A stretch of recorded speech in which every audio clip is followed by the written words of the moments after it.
Welcome to our YouTube channel Legends Bioscience. Online के इस क्रम में आप सभी का एक बार फिर से हार्दिक अभिनंदन करते हैं। हमारा आज का चैप्टर है रिप्रोडक्टिव हेल्थ, जनन स्वास्थ्य।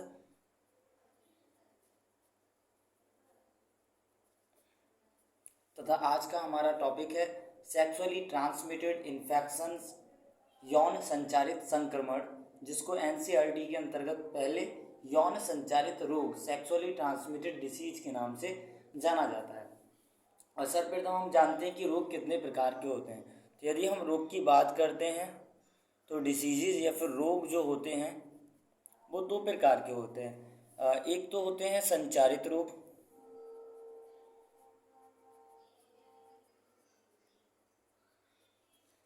और दूसरे होते हैं असंचारित रोग, या फिर जो एक व्यक्ति से दूसरे व्यक्ति में नहीं फैलते हैं। तो हम जितने भी रोगों को पढ़ने वाले हैं वह संचारित रोग या फिर इन्फेक्शियस डिसीज के अंतर्गत आते हैं।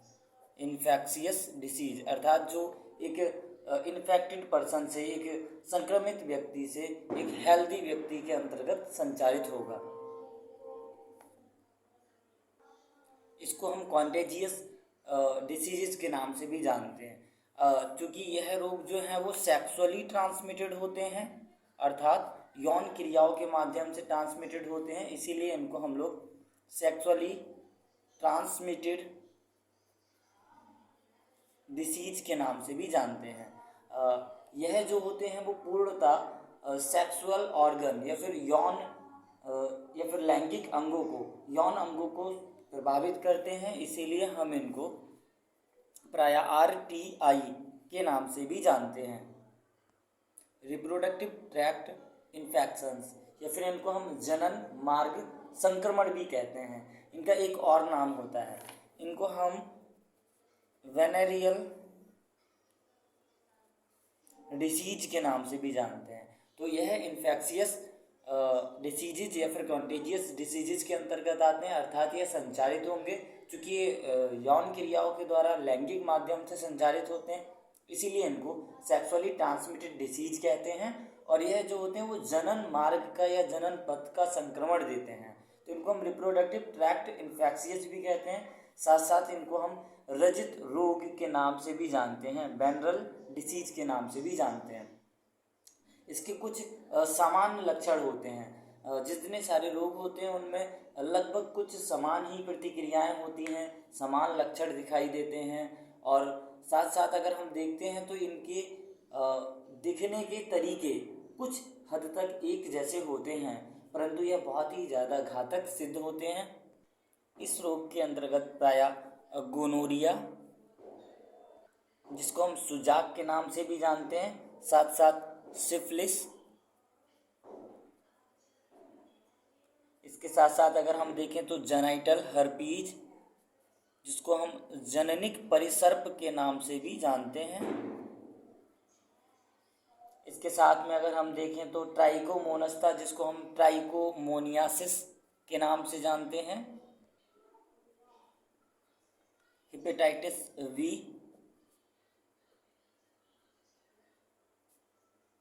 जिसको हम यकृत शोथ बी भी कहते हैं, यकृत शोथ वी के नाम से भी जानते हैं। और साथ साथ अगर हम देखें तो एक बहुत ही ज़्यादा घातक डेंजरस, जिसको हम HIV वायरस का नाम है, और इस बीमारी को हम AIDS, acquired immunodeficiency syndrome के नाम से जानते हैं। एड्स को हम मानव स्वास्थ्य तथा रोग वाले चैप्टर में पूरी तरह से डिस्कस करेंगे। आज जो हमारे टॉपिक हैं वो यह सारे हैं। तो हम बात करते हैं कि इनके लक्षण क्या क्या हो सकते हैं। तो यह रोग जो होते हैं, जैसे बताया गया था कि इनके लक्षण जो होते हैं कुछ हद तक एक समान होते हैं। इनके प्रारंभिक लक्षणों में जननिक क्षेत्र में खुजली, जिसको हम ईचिंग के नाम से भी जानते हैं, खुजली होना, तरल स्राव आना यानी कि फ्लूइड का सिक्रेशन होना, साथ साथ अगर हम देखें हल्का दर्द, जननिक एरिया के अंतर्गत हल्का दर्द, सूजन इत्यादि इन रोगों के हल्के फुल्के लक्षण होते हैं।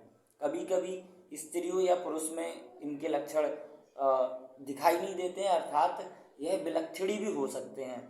लेकिन भविष्य में यह रोग जो होते हैं वो जटिल हो जाते हैं, और जब जटिल हो जाते हैं तत्पश्चात यह बहुत घातक सिद्ध होते हैं। अर्थात ये बहुत बड़ा कॉम्प्लिकेशन जो होता है उसको हमारे जीवन के अंदर ला देते हैं। उन कॉम्प्लिकेशन की अगर हम बात करें जो भविष्य में इन रोगों के कारण हमको समस्याएं उत्पन्न होंगी, उन समस्याओं में अगर हम देखें तो सर्वप्रथम इनफर्टिलिटी, जिसको हम वंध्यता भी कहते हैं, इनफर्टिलिटी के अंतर्गत वह व्यक्ति या फिर वह पुरुष स्त्रियां आते हैं जो संतानों की उत्पत्ति करने में सक्षम नहीं होते हैं। अर्थात इनफर्टाइल पीपल जो होते हैं वो और संतानों की उत्पत्ति नहीं कर सकते हैं। तो इस रोग का एक प्रमुख लक्षण जो है भविष्य में जो दिखाई होगा, प्रस्तुत होगा, वह इनफर्टिलिटी होता है। इसके अलावा अगर हम देखें तो एबॉर्शन की एक समस्या जो होती है, जिसको साधारणतः हम गर्भपात कहते हैं। तो गर्भपात का एक बहुत बड़ा कारण जो होता है यह ढेर सारे STI, सेक्सुअली ट्रांसमिटेड इन्फेक्शंस होते हैं। साथ साथ अगर हम देखें तो स्टिल बर्थ भी इसका एक बहुत बड़ा घातक लक्षण होता है या फिर कॉम्प्लिकेशन होता है। स्टिल बर्थ का मतलब होता है कि मृत जन्म शिशु, अर्थात शिशु जो होगा वो मृत पैदा होगा।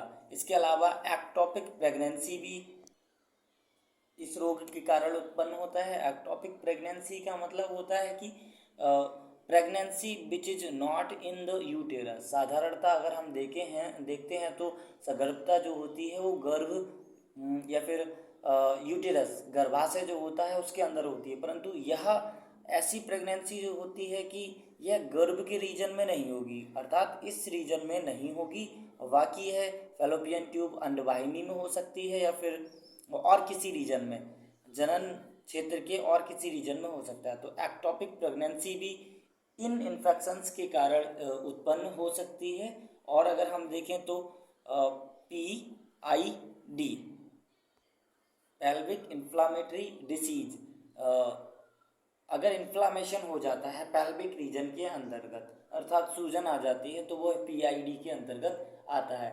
और अगर हम कहें तो cancer of the reproductive tract in infections के कारण उत्पन्न हो सकता है। तो कैंसर जो होता है जनन मार्ग का या जनन क्षेत्र का कैंसर भी इन इन्फेक्शंस के कारण उत्पन्न हो सकता है।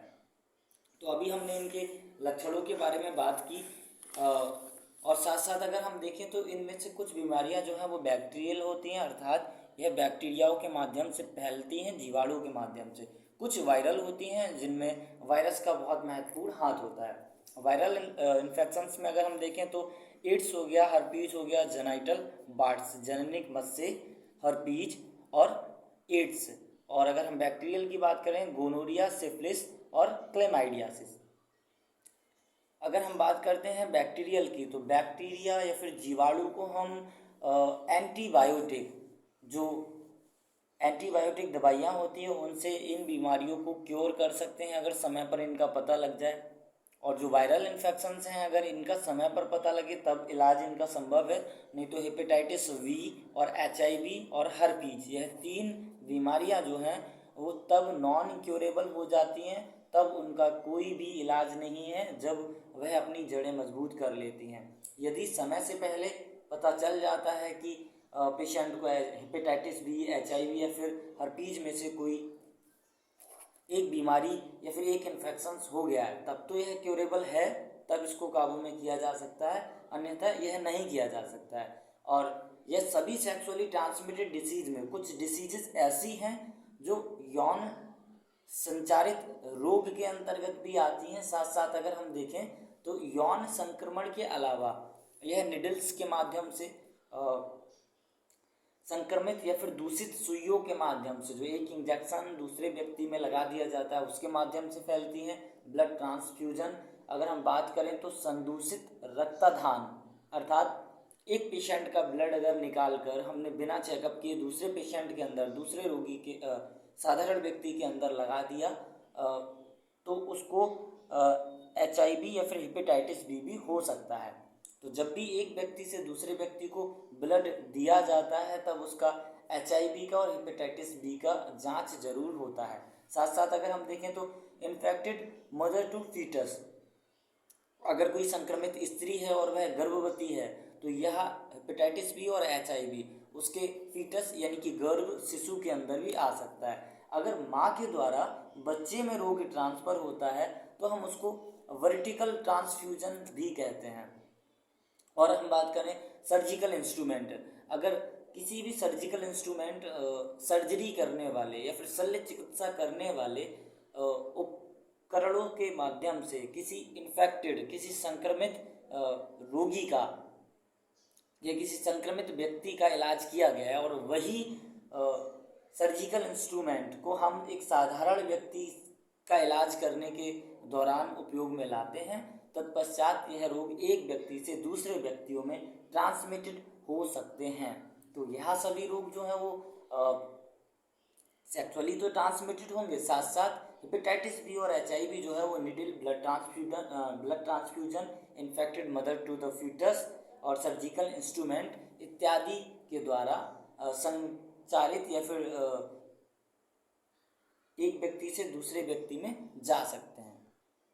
यदि हम बात करें इनके कॉजेटिव एजेंट्स की या फिर इनके कारक की, तो गोनोरिया रोग जो होता है वो निजेरिया या फिर निजेरिया गोनोरी नामक बैक्टीरिया से होता है। साथ साथ देखें तो सिफिलिस जो होता है वो ट्रोपेनेमा पैलेडम इसका कॉजेटिव एजेंट है। क्लेमाइडियासिस का क्लेमाइडिया ट्राइकोमेटिक, और एड्स का देखें तो हम सभी जानते हैं कि HIV human immunodeficiency virus. Genital herpes की अगर हम बात करते हैं जेनेरिक परिसर्प का, तो सिम्प्लेक्स वायरस 1 और सिम्प्लेक्स वायरस 2 यह दोनों इसके कॉजेटिव एजेंट हैं। और ट्राइकोमोनिया की अगर हम बात करते हैं तो ट्राइकोमोनियासिस वैजिनालिस इसका कॉजेटिव एजेंट होता है। इन सभी रोगों के बारे में हमने समझा। मिलते हैं हम एक नई वीडियो के साथ में, एक नई ऊर्जा के साथ। वीडियो देखने के लिए आपका बहुत बहुत धन्यवाद। अपनी अपनी प्रतिक्रिया जरूर कमेंट बॉक्स में दीजिए। धन्यवाद।